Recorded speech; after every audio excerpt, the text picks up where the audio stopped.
साथ जाता है। गरीबी बात अलग है, दरिद्रता बात अलग है। सुदामा जी गरीब है।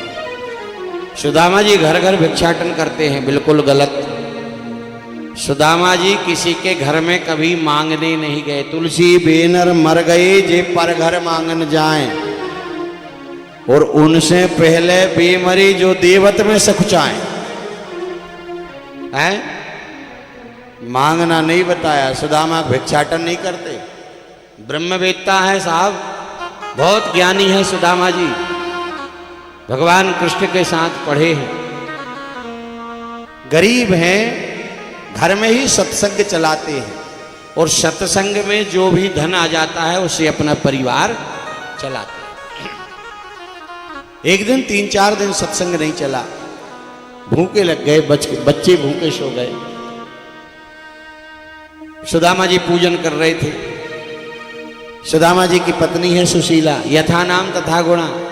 कभी जीवन में इतने कष्टों में रही पत्नी, लेकिन ये नहीं कहा कि हम जब से आए हैं तब से तुमने कुछ कमाया नहीं है, हैं? बड़े दुखी हैं, हमरे तो कर्म फूट गए। बहुत से लोग बोलने लगते, सुशीला जी ने कभी नहीं कहा। सुशीला जी आकर बाजू में खड़ी हो गई।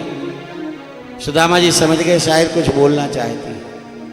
माला पूरी की। सुदामा जी ने पूछा, क्या बात है देवी?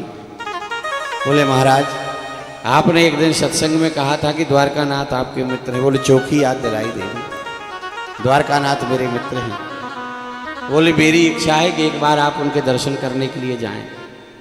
बोले, तुम सोचती हो कि मैं कुछ मांगने के लिए जाऊं तो मैं अपने मित्र के यहाँ मांगने के लिए नहीं जाऊंगा। बोले, नहीं नहीं, ये मैंने कब कहा? मैं तो ये कह रही हूं कि आप उनके दर्शन करने जाएं। बोले, वो तो सब ठीक है देवी, लेकिन शास्त्र कहते हैं गुरु के यहाँ, ब्राह्मण के यहाँ, मंदिर में, कथाओं में खाली हाथ नहीं जाना चाहिए। यदि कुछ नहीं मिल पा रहा तो एक फूल ही ले जाओ, वो ही भगवान को अर्पण कर दो।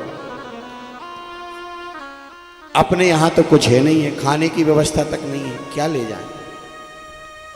सुदामा जी से सुशीला जी बोली, एक बार आप हाँ तो कहो, सब व्यवस्था हो जाएगी। सुदामा जी ने कहा, ठीक है चले जाएंगे। सुशीला जी 4 घर गईं, चावल मांगे, 4 मुट्ठी चावल 4 घर से मांगे। क्यों मांगे?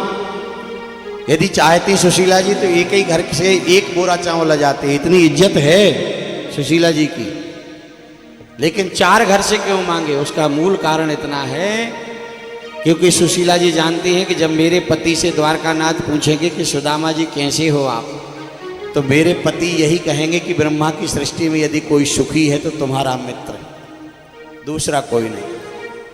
ये बताएंगे तो है नहीं कि हम बहुत गरीब हैं। इसलिए मैं 3 घर से 4 घर से चावल भेज दूंगी, तो किसी घर का चावल टूटा रहता है, किसी घर का साबुत रहता है, किसी घर का पतला, किसी घर का मोटा रहता है।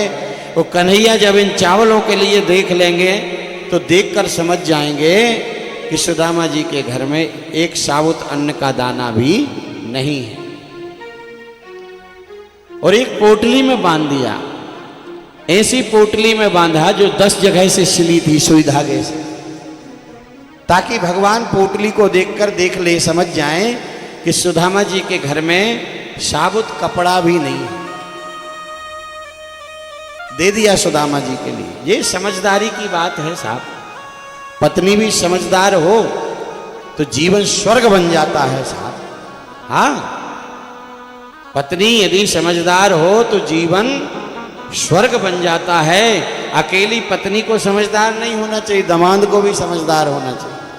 हाँ, दामाद भी ससुराल जाए, खिचड़ी खा के आए तो खीर बताना चाहिए, वाह क्या स्वागत किया साहब। ये नियम, हम अपने रिश्तेदारों की लाज स्वयं बचाएं, ये हमारा परम कर्तव्य होता है। सुदामा जी भगवान से मिलने के लिए आए हैं। दरवाजे पर आए हैं सुदामा जी। जय विजय नामक 2 द्वारपाल खड़े हुए थे। जय विजय से कहा, भैया जय श्री कृष्ण।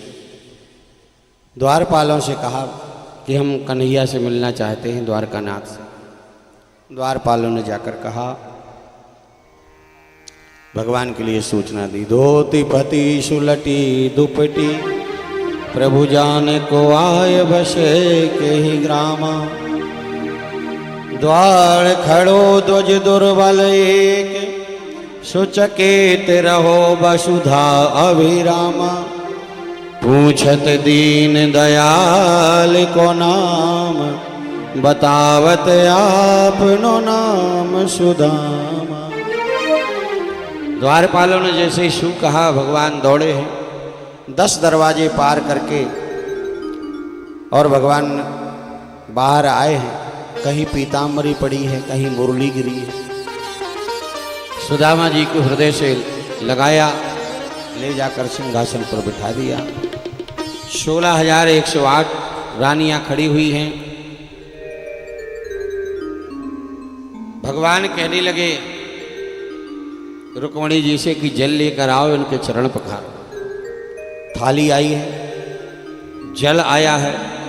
जल चरण पखारने की एक पद्धति होती है। एक हाथ पर चरण रखा जाता है और दूसरे हाथ से जल जो है पत्नी जल डालती है और अपन हाथ से चरण घिसते हैं। ये पद्धति। भगवान ने जैसे ही सुदामा जी के चरणों को देखा है, कांटे लगे हैं, बीमारियां फटी हैं, रोने लगे हैं भगवान। भगवान कहने लगे ऐसे बेहाल बिमायन सो, पद पंकज धोय रहे, पद कंटक जोय रहे पुनि धोए। हाय महादुख पाए सखा, तुम आए ते नकते दिन खोए। पानी परात को हाथ छुओ नहीं, नैनन के जल सो पग धोए। देख सुदामा की दीन दशा, करुणा करके करुणा निधि रोए। भगवान ने अपने आंसुओं से सुदामा जी के चरणों को पखारा। रानियों से कहा प्रणाम करो। महाराज मैं बड़ी रानी रुक्मणी प्रणाम करती हूँ, मैं मझली रानी जामवंती प्रणाम करती हूँ, मैं उससे छोटी सत्यभामा प्रणाम करती हूँ। भगवान पूछने लगे सुदामा जी कन्हैया ये रानियां बोली अपनी है पूरी 16,108 हैं? इतनी रानियां? भैया इनको तो आशीर्वाद दे देते 1 हफ्ता लग जाएगा। कन्हैया एक काम कर, तू ही सबके बदल आशीर्वाद ले। कन्हैया ने आशीर्वाद लिया। कन्हैया ने पूछा सुदामा जी आपका विवाह हो गया? बोले हाँ भैया भगवान की कृपा से हो गया। बोले आपने हमारे लिए निमंत्रण नहीं पहुंचाए। भगवान बोले सुदामा जी कहने लगे चल रहने दे, हमारो तो एक ब्याह बहुत मैंने वो तो भूल गए। अरे तेरे तो 16,108 हो गए, एक आध में भेज देता भैया। सुदामा जी बोले आपको ब्याह तो तरीके से बहू, पहले बरदिखई भई, लगन गई, बारात गई, नाच कूद हुआ, और नहीं तो ब्याह कैसे हो? ऐसे ही ब्याह तो भाव। बोले हमरो ऐसा कोई ब्याह नहीं हो। और बोले हमारी तो ये स्थिति थी कि शाम को 5 बजे तक ब्याह की कोई इच्छा नहीं हो, पता लगो 5:30 बजे घर में बहू आ गई। चंद्रवंश की और सूर्य वंश की बड़ी विशेषताएं हैं दो। चंद्रवंश में बिना झगड़ा के किसी को ब्याह नहीं भाव, और सूर्य वंश में बिना यज्ञ के कोई है मोड़ी मोड़ा नहीं भाव। हाँ, 2 विशेषताएं हैं दोनों वंश में। बोले भाभी ने कुछ भेजा होगा।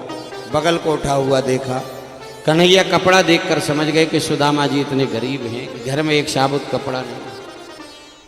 और जैसे ही चावल के लिए देखा तो समझ गए अन्न का एक दाना नहीं है। हाथ में चावल लिए, एक मुट्ठी चावल खाए।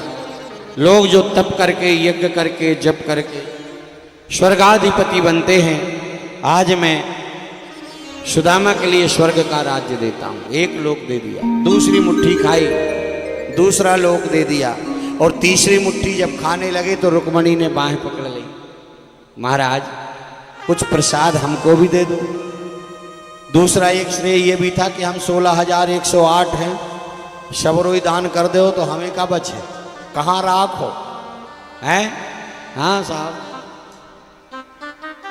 सुदामा भगवान कहने लगे रुक्मणी जी से, क्यों रस में विष भाम कियो और मोहि खान दियो नहीं एक फंका, और विप्र ही लोक तृतीय के देत करी तुमने अपने मन शंका। लोग कहें हरि मित्र दुखी और हमसे न सहो यह जाए कलंका। आपने हाथ क्यों पकड़ लिया, रुक्मणी से कहा हमारा मित्र और दुखी गरीब। मेरा भक्त मेरा मित्र कभी गरीब नहीं हो सकता, मैं लक्ष्मीपति हूं। सुदामा जी को भगवान ने सकुशल घर पहुंचाया है। अपने परिवार के साथ सुदामा जी भगवान की भक्ति करके मुक्ति को प्राप्त करते हैं। समंत पंचक क्षेत्र में भगवान राधा जी से मिले हैं एक बार।